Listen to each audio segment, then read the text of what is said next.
to this video, magluluto tayo ng pansit bihon. 1 kilo ng pansit bihon, repolyo, chicken, carrots, bawang, bell pepper. Ayan, painit tayo ng mantika. Dito tayo ng bawang lang kasi wala kaming sibuyas.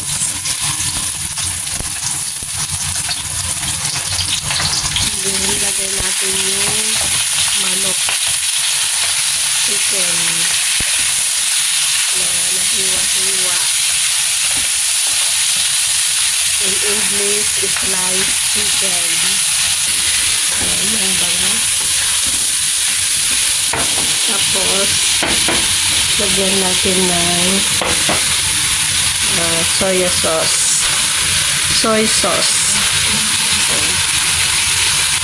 Kunti lang guys kasi may asin na yung chicken. Ayan, lagyan natin ng oyster soy sauce. Black pepper. Ayan. Tapos halo-haloin natin hanggang sa magkakulay ang manok. Lagyan natin ng Magic Sarap, product of Philippines. Ayan. Pangpasarap sa pansit. Dali lang po. Ito na. Carrots. Mabilis lang maluto guys. Dahil luto na yung manok.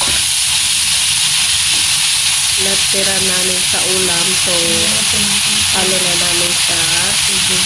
Lagyan natin ng tubig. Kunting tubig lang guys kasi nababad na yung pansit bihon. Ayan, pakuluan lang natin ng konti.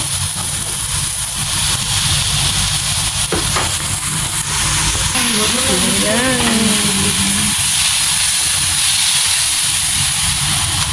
So, konting kulo lang guys. Then, lagay natin ang repolyo. Guys, kung salty o sakto lang ang lasa. Kulang. Soy sauce.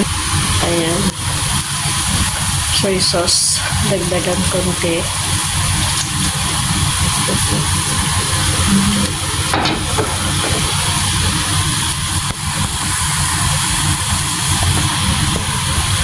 Ay, masarap yan guys, i-breakfast sa umaga kasi dito sa Hong Kong may bagyo na naman. Signal number 3.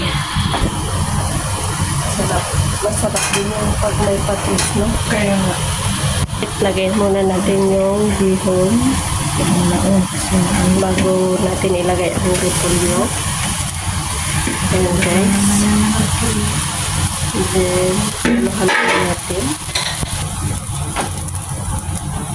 Kailangan 2 sandok guys para mahalong mabuti yung ingredients.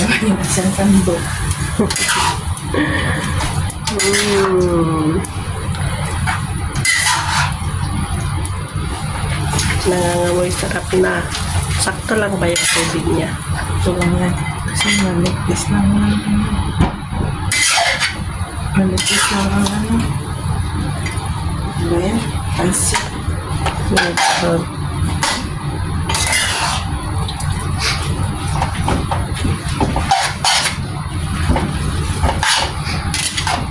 Tapos lagyan ng lemon mamaya.